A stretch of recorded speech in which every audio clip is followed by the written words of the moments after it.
our democracy by large and powerful financial institutions. All righty, so let's start with this. 2020 is going to be all about who does government work for.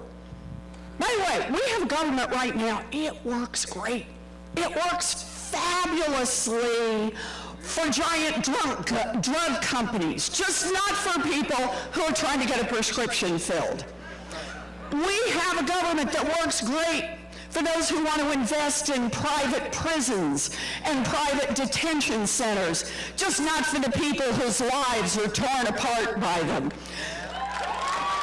We have a government that works great for giant oil companies that want to drill everywhere, just not for the rest of us who see climate change bearing down upon us.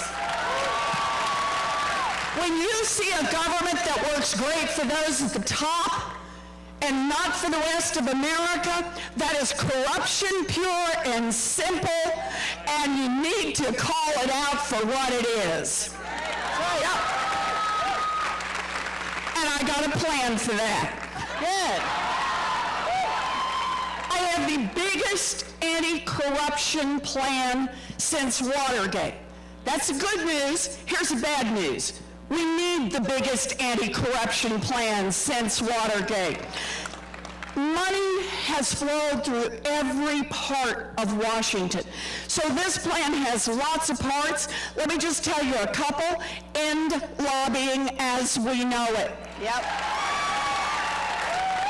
Block the revolving door between Wall Street and Washington. And make everyone who runs for federal office put their tax returns online. Thank you. We can do this. Thank you, Senator Warren. Thank you. And now I'd like to introduce Dana Burtness and Frank Jones to ask a question about the family farms and the economy. Good. Senator Warren, my name is Dana Burtness. I'm a hog farmer and a proud Land Stewardship Action leader. Our farm in Spring Grove, Minnesota provides pastured pork for over 60 families. I left my farm to come here and talk with you because there is one thing I know for sure. In this country, we could have any food and farm system we want. Innovative farmers across the globe have already shown us that it's possible and profitable to grow nourishing food that sequesters carbon and cleans the water and provides jobs for the local economy. However, what does our current system incentivize? Well, for instance, the 5,000 sow factory farm that my neighbors and I had to fight off in rural Minnesota tooth and nail last year. Actually, while we're all here together, let's get Senator Warren caught up on what we believe about the basics. Is it okay for corporations to pollute our air and our shared water so they can turn a profit? No! It's stupid that I even have to ask that. Do we accept policies that invest our public money in an industrial ag system that hollows out our communities? No!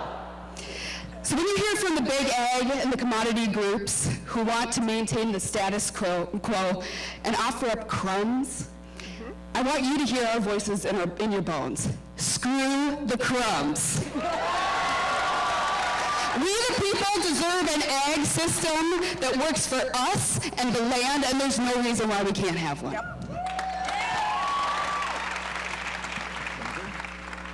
Is this thing working? Yep. I'm Frank Jones. I'm a family farmer and CCI member from southeast Iowa. Good to see you, Frank. Yeah. Good to see you, Senator. What you heard from Dana has been happening here in Iowa and all over this country for years. I've been in this fight for over 20 years myself. Factory farm industry has been putting family farmers out of business for over 30 years. And to tell you the truth, we're kind of pissed about that. Yep. Like Dana said, like Dana said, we know what the solutions are. Senator Warren, you support a moratorium, parity prices, supply management. What will you do to take on these corporate tyrants that push this system on us and our communities? Oh, I like this question. All right, bring it. Because you have it framed exactly right. We know what to do. We know what works for family farmers. We know what works for independent farms. We know what works for our food supply. We know what works for our earth. And yet we're not doing that. And the reason we're not doing it is corruption. It's about campaign contributions. It's about lobbying. It's about bought and paid for experts. It's about spreading around money because Big Ag has figured out that they can keep raking billions off the farmlands of this country so long as they can keep Congress doing basically nothing. So I think what this is all about is really about courage. Right now we have the laws to break up Big Ag, and I have the courage to enforce those laws. All right, it's time. And I want to make a pitch about the importance of breaking up Big Ag. For me, this is not only about the importance of the farming practices, that Big Ag right now keeps farming practices that are the ones that work for them. Maximize the yield of a monocrop, right? Plowed, fence post to fence post, pour on the fertilizers. If half of it washes off into the river, that's somebody else's problem, right? Yeah. Big hog farming, suck up the water from the aquifer and let somebody worry about that somewhere else, right? In other words, pull out all the profits for yourself and leave all the costs to everyone else. Why do they get to do that? Because they have figured out that if they invest in Washington, in senators, in people in Congress, then no one will stop them. The reason I wanted to be here with you today is you get the heart of this. And that is, in a democracy, there's a whole lot more of us than there is of them. We'll fight them back, and we'll do this. So, we've got it. We're going to break up Big Ag. We're going to adopt the policies, and I really want to underline, we need the economic policies that will let our farmers be good stewards of the earth. That's right. That's right. We need for Washington to be a good partner in this. We can do this. It just takes making democracy work again, and that means one very determined woman backed up by millions of people across this country. Thank you, Senator Warren. That's great. And we have a short follow-up question. Good. So we know, Senator Warren, that when it comes to fighting against corruption and corporate control in ag, you got a plan for that. I do. And it's a good thing, too, because I'm worried that at this rate, in 20 years, we won't have any family farmers left. I know. What we also want to know is the vision that you'll be fighting for in rural America. So I want you to take a deep breath and speak from the heart and paint us a picture. Oh, I like this. What should a drive through rural America look like? 1 minute. In 20 years? So it should be about smaller farms, about more diverse farms. It should be about farmers who farm for generations, but it should also be about new farmers, people who haven't farmed before, or people who maybe their grandparents or great-grandparents farmed, but now's their chance to be in farming. It's also about small communities. For me, it's about protecting our community hospitals, our rural hospitals. Yes. When I drive around, I'm going to trust that I'm going to have good cell service everywhere, that I'm going to have, no, but this is important, right? We've got to have internet service everywhere so that everyone is connected. You know, we've been subsidizing, once again, giant corporations, and what have they done? They've maximized their own profits and then left small towns and rural communities behind. So for me, it's about the revitalization of our communities.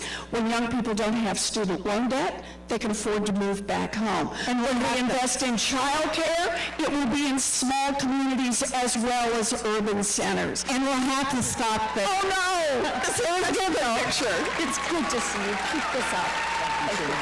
Thank you. Thank you. Our next guest is Linda Armitage and Tiana Caldwell to ask you about housing, a home guarantee program. It's nice to see you. Oh, I see him out there. I'm Linda Armitage, and I'm a member of Jane Addams Seniors in Action in Chicago. All right, go get him, Linda. I retired during the financial crisis. Our government declared the perpetrators of the crisis too big to fail and bailed them out with our money. Yes. But I wasn't bailed out. I lost everything, and I had to find a new place to live. I moved into a building owned by a nonprofit, but 6 months later, it was on the market for the highest bidder. Our 120 senior citizens, ages 65 to 92, traumatized by the prospect of homelessness, organized and saved our homes. But our landlord is the Chicago Housing Authority. Its seniors in Chicago public housing use ovens to stay warm in winter and are trapped in out-of-code elevators. My friend Stephanie died because of these conditions, and this is why I am part of the grassroots team envisioning a homes guarantee and building the power to win it. Our vision is radical. It is also necessary. All candidates must work with us for a national homes guarantee, permanently affordable housing for all.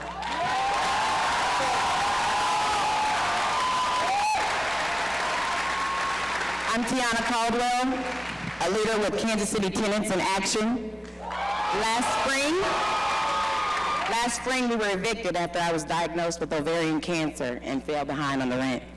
I'm angry that we live in the wealthiest nation in history and people like me and Linda are forced to choose between our meds and paying the rent, putting food on the table or keeping our homes.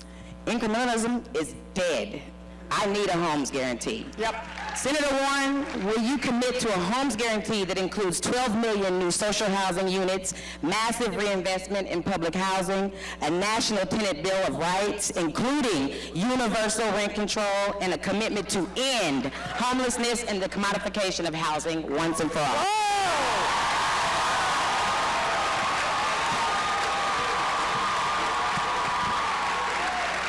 I just think this is fabulous. Good for you.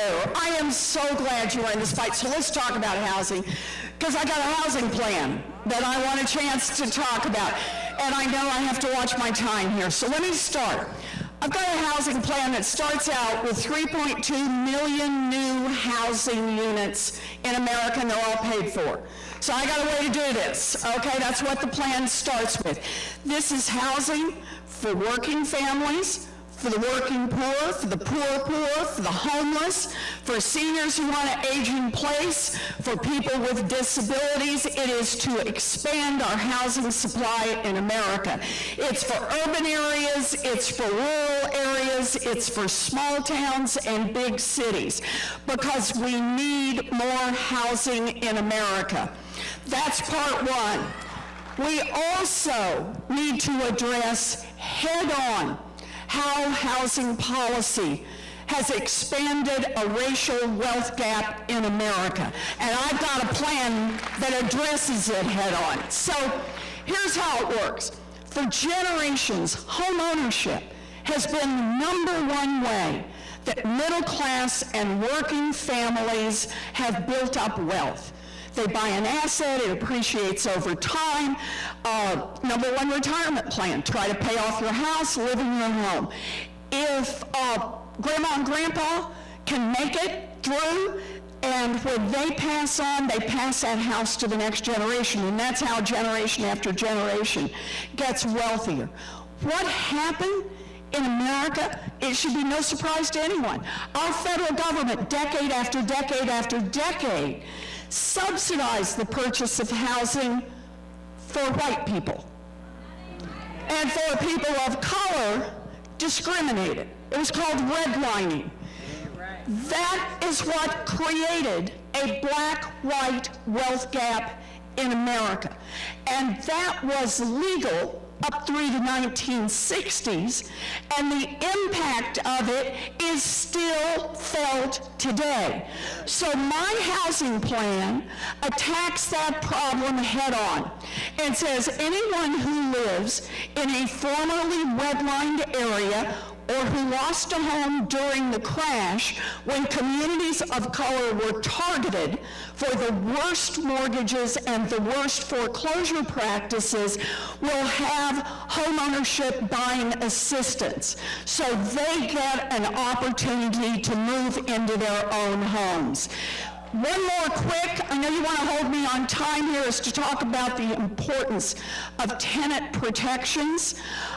Where I am on this is I have in my bill that we cannot have state restrictions on the ability of cities to develop whatever are the right tenant protections for them, the right protections on rent control, and I have specific parts to this that help reduce costs for tenants.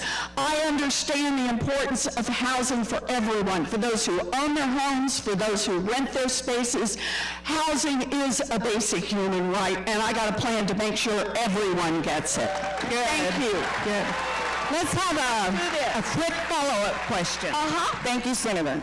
I want to get really clear. The reason we need 12 million units of social housing is that there are nearly 12 million people who are currently extremely cost burdened, spending over 50% of their income on rent. Yep. We know it's going to cost at least $150 billion to reinvest in all existing public housing units. And I can't live within the whims of private landlords anymore. I understand. I need universal rent control. This is important to me and all of us. It's not a homes guarantee until you commit to these big numbers and ideas. Are you ready to do that? So I've got the money to start us on public housing, on making sure that we've got social housing for everyone.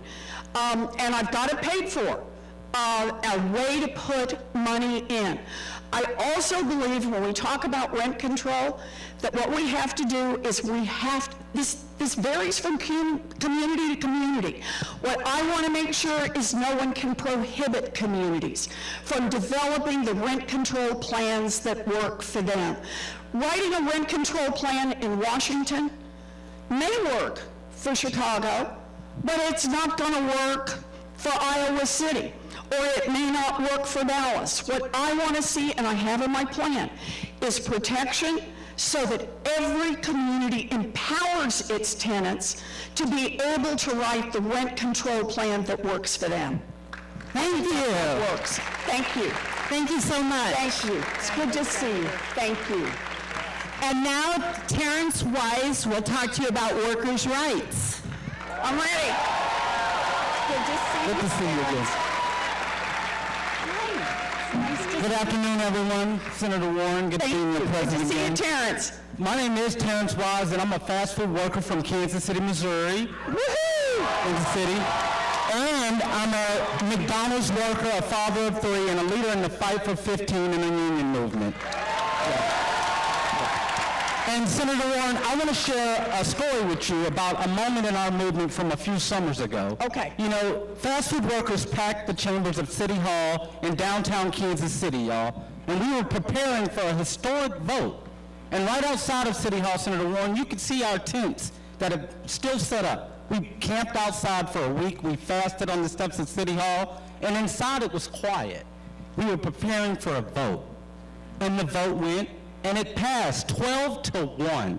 Kansas City voted to nearly double the minimum wage. We did. And workers in that room, many of who are on the stage or out in the aisle today, were happy. We were crying. We were jumping up and down, am I right? We were excited. For the first time, I saw that house that me and my 3 girls wanted. I saw it. It was in our grasp. I saw the ability for my family never to have to experience homelessness again, my girls ever to have to go hungry again. I had all that in one glimpse. Senator Warren, all of that was snatched away. State politicians in Missouri passed legislation, preemption laws to take away that minimum wage that we want. That didn't just happen. That ain't right. And it didn't just happen in Kansas City. It's happened right here in Iowa. It did, and states all across the country. You know, not only that, big corporations like McDonald's, they're trying to keep workers from joining together, trying to weaken our ability to form unions, and big corporations are getting away with this. Not only that, y'all, it's systemic racism, trying to keep black, brown, and white workers divided, trying to keep us conquered, y'all. Senator Warren, with your powers, if you get elected, when? I liked it the first time. What will you do to ensure that all workers, black, brown, and white, have a seat at the table? Oh, thank you. So, let's just start. I've been part of the fight from 15 from the beginning. We're going to do this nationwide. But let's talk about what a president can do all by herself. And part one is we can get a Secretary of Labor that's on the side of workers. And we can get an NLRB that's making decisions about unionship that is on the side of unions. And that's exactly what I intend to do.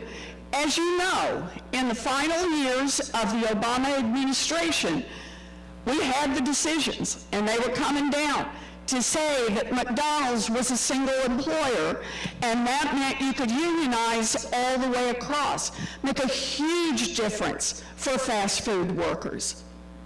And then, after Donald Trump came in, after he put his nominees in, now all that they're trying to unravel. Now, we've been fighting them. I've been in this fight. They put people in who had conflicts of interest. They just put in basically a bunch of pro-management lawyers in this and a bunch of union-busting lawyers. So it's about fighting back, because this is an area, the one you identify, this is an area where we don't have to push all of this through Congress. We got a lot we can do through the Department of Labor, through the NLRB. We just got to have the right people to do it. So here's my commitment to you. For Secretary of Labor, for the NLRB, I guarantee we're going to have people who are on the side of workers, people who believe in the ability to join a union and to give unions more power when they negotiate. That's what this is all about. Because one job should be enough. Because everyone who gets out there and works should be able to do this. I just want to take my last little bit of time here to say how personal this one is for me. I grew up, born and raised in Oklahoma. My 3 older brothers went off and joined the military. When I was in middle school, it was just my mama and my daddy and me. Well, my daddy had a massive heart attack. And we lost our family station wagon. I'd hear my mama cry every night. But we came this close to losing our home. My mom was 50 years old. She never worked outside the home. She was terrified. But she went to the Sears and she got a full-time minimum wage job. That job saved our home and it saved our family. Because I grew up at a time in America when America believed that a minimum wage job should give a family of three a real foothold in America's middle class. Today in America, a full-time minimum wage job will not support a mama and a baby and keep them out of poverty. That is wrong, and that is why I am in this fight. You bet. I'm with you on that. We're going to do this one. We are. Thank you. Thank you all for being here. Terrence, do you have a follow-up question? Oh, you got a follow-up. Yeah. You know, I'm so happy to hear you talk about Secretary of Labor because we had to organize to keep Andy Puzner. You guys remember? Oh, I remember him. Trump tried to put the CEO of Hardee's in charge of labor in this country. Made no sense to us at all. And we truly know that labor laws in this country are extremely weak. You know, over the past 40 years, we've seen legislation pass that has harmed workers. Right to work, which really isn't right to work. Janice, trying to weaken unions. Just union busting all around. What kind of policies are you proposing to put in place? Well, let's start. We get Congress, and we get all of us in this fight, then I think we need a national prohibition on so-called right-to-work laws all across this country. Yeah, we do that. We do that because think about what that means. I was in that fight with you over Andy Puzner. You remember. But it is the reminder of what we can do together. You fought fighting from the inside and lots of people from the outside, and that's how we kept that guy from becoming Secretary of Labor. Never forget how much power we have when we fight side by side and hold our elected officials accountable. You can do it. Right. We do it together. That's right. Thank you. Thank you. I'm so glad you're all here. Thank you. So glad you're here. Thank you so much, workers. I'm so glad you're here. Now I'd like to call to the stage Luann Burkle and I, Jem Hu, who want to talk to you about universal family care. Okay. My name is Luann Burkle. I live in Des Moines and am a proud member of CCI Action Fund. Last year, my husband, Joe, was diagnosed with dementia, and our daughter, Bridget, had a baby. The birth of our granddaughter was a pure delight, but I struggled with what I was going to do to take care of both Grace and Joe at the same time. 20 years ago, we took out a long-term care policy, which is now helping us financially. But the lifetime policy that we have is no longer sold because the insurance companies couldn't turn a profit on it. I joined an Alzheimer's support group because many emotional questions arise with this disease. The walk can be lonely and hard, and we had to decide to sell our home of 40 years and move into a facility. Now I see another side of caregiving. Dedicated caregivers work hard. The pay is low and the turnover high. Professional caregivers and families need help with care from birth to death. I want to be able to help care for Grace when needed, and I need to be there for Joe. We need universal family care for all the Joes and all the Graces in our lives. Oh, good. Thank you, Luann. Senator Warren, given your willingness to take on big structural change, we want to ask you to consider our plan for supporting working families. It's called Universal Family Care. And it's a new national program that would create access to child care, elder care, paid family leave, and support for people with disabilities for all working families. Right?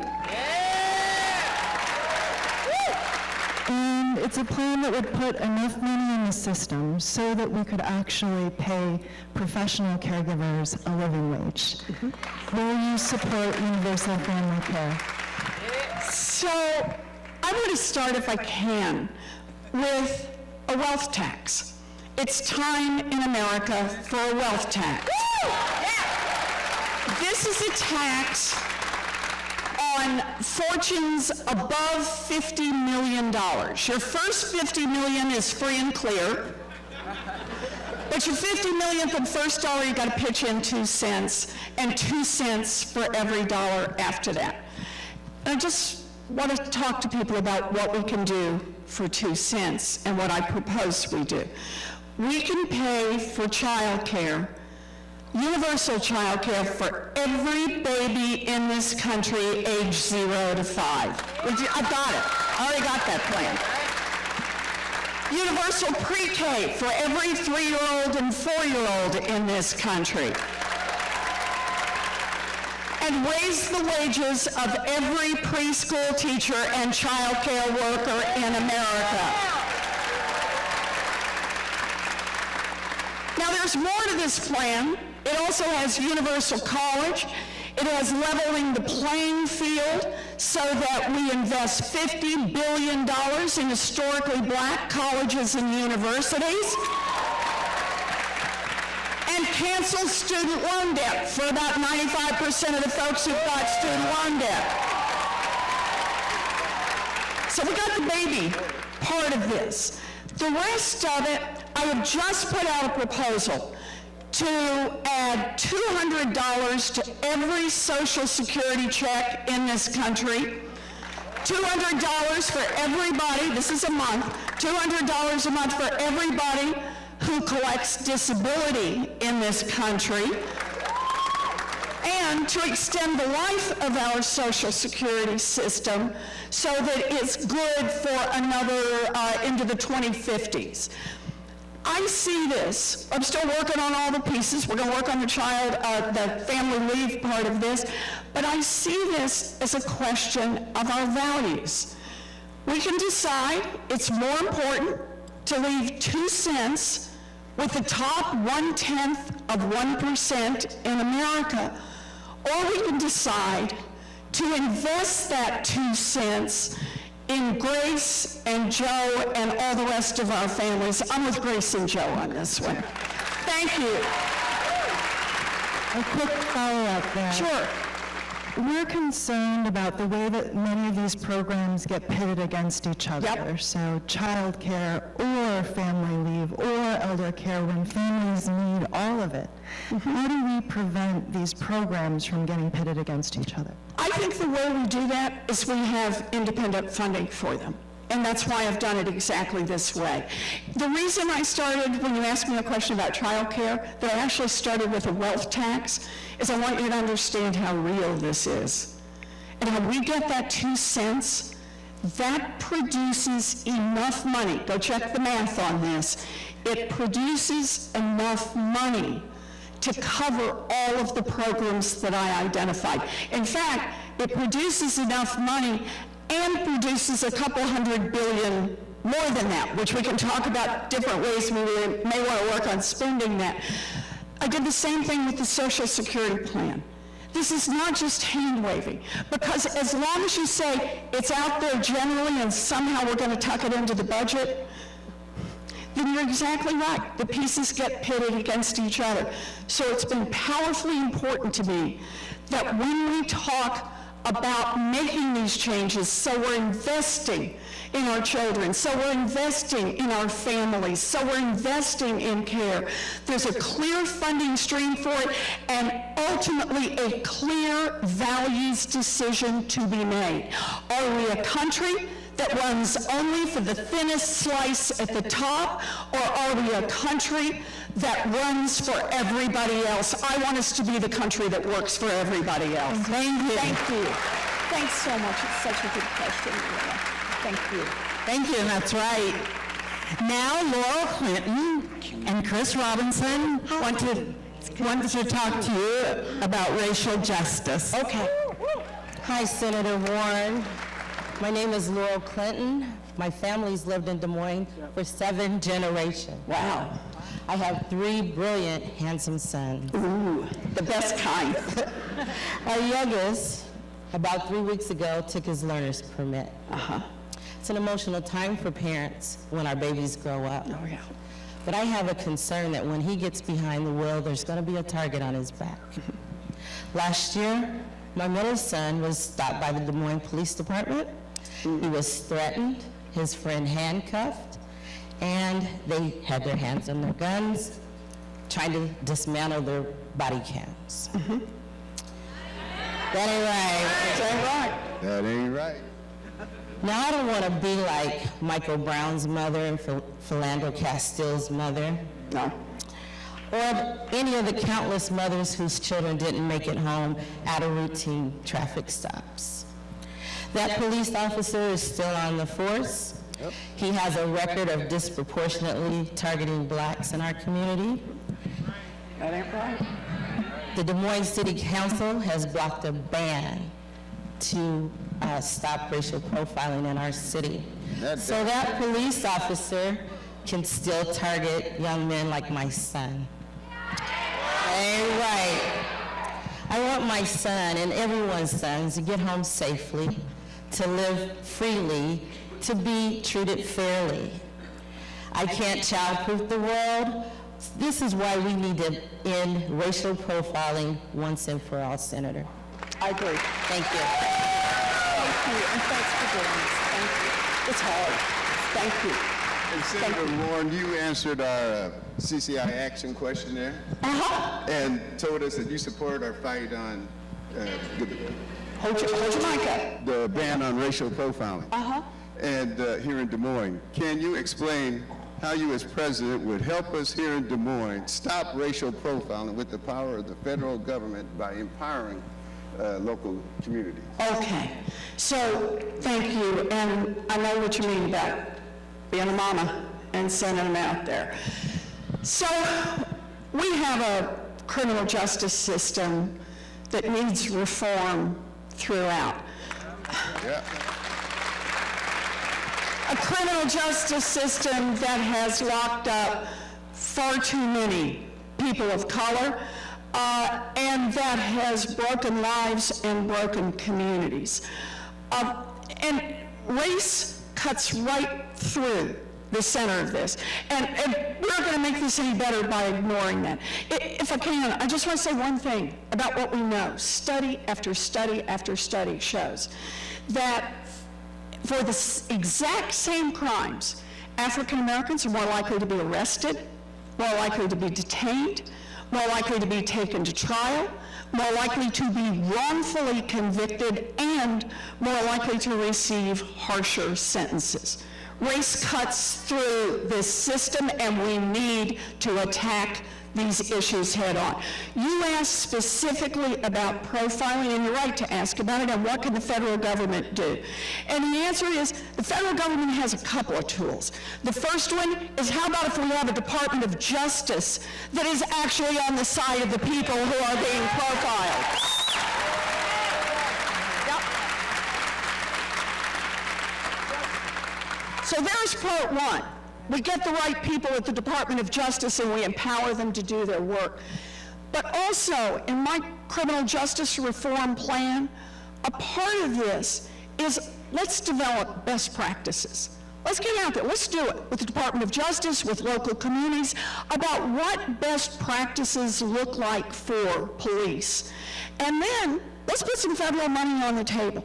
You know, the local police forces get a lot of help right now from the federal government. Well, if you want to get help from the federal government, then you better be following some good practices here. Exactly. The kind that help communities, not the kind that damage them.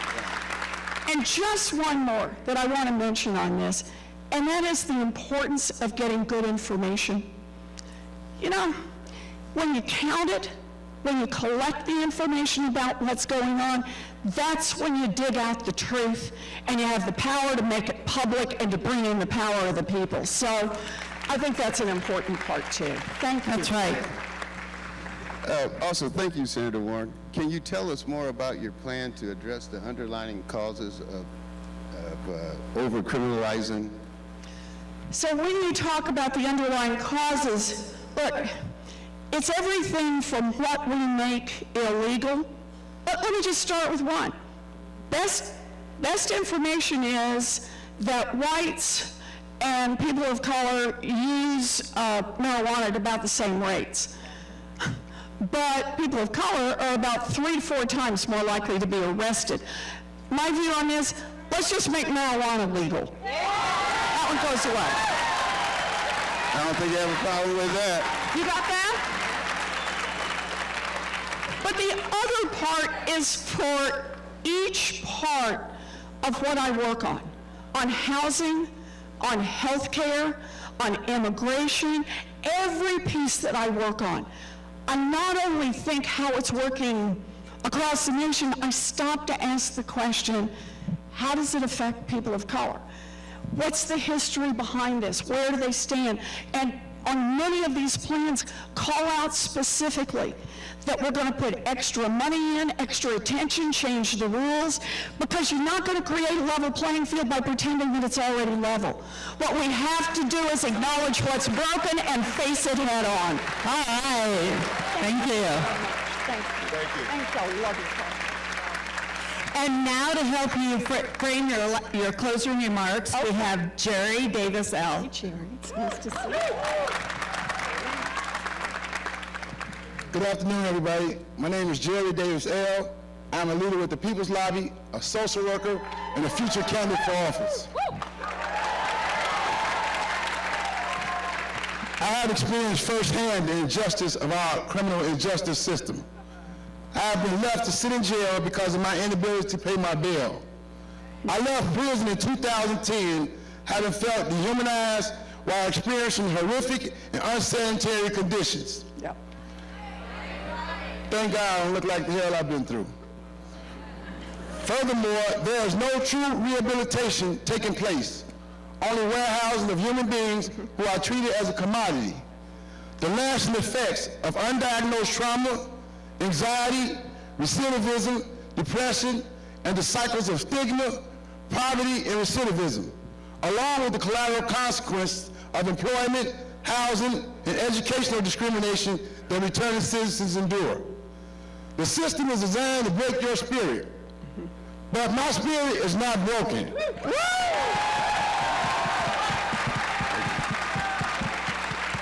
Today, I have a master's degree in social work.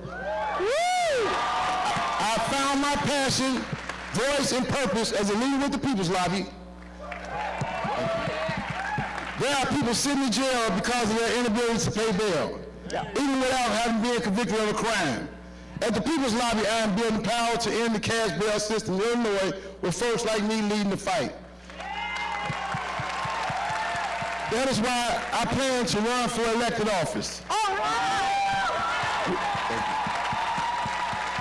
We believe in movement politics, not politics as usual. The people close to the problem are close to the solution. We are the experts and need to be at the center of government and policy making. Senator Warren, in your closing remarks, can you share how, if elected, you ensure that people like me have a voice in building policy and how we can co-govern with movements like ours? Oh, I love this. It's a great question. Thank you. So I'll tell you how people are going to have a voice when I'm elected president, because they have a voice right now. They are part of this presidential campaign from the beginning. Let me tell you, there are kind of 2 ideas on how to run for president. I'll get this straight. One is you spend your time with millionaires and billionaires and corporate executives listening to their serious problems. And you then come out and you spend a little time with folks and you count on the fact that you built a big enough bank account that you can run a bunch of TV ads at the end. And if that is how our democracy keeps working, then we're going to have a country that keeps working better and better and better for a smaller and smaller group at the top. and everything that you know to be right about criminal justice, about housing, about childcare, about every part of it just gets further and further removed from our government, because those folks are about increasing their wealth and their profits, and they're just willing to leave everyone else behind. When I made the decision to run for president, I never in a million years thought I'd be here and doing this.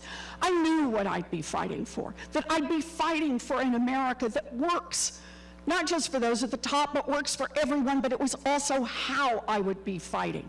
I said from the beginning, I'm not going behind closed doors. I'm not selling access to my time just to people who can make big campaign contributions. I'm going to fund this $5 at a time and $10 at a time, and people who volunteer an hour. If you think that's good, go to ElizabethWarren.com and be part of that.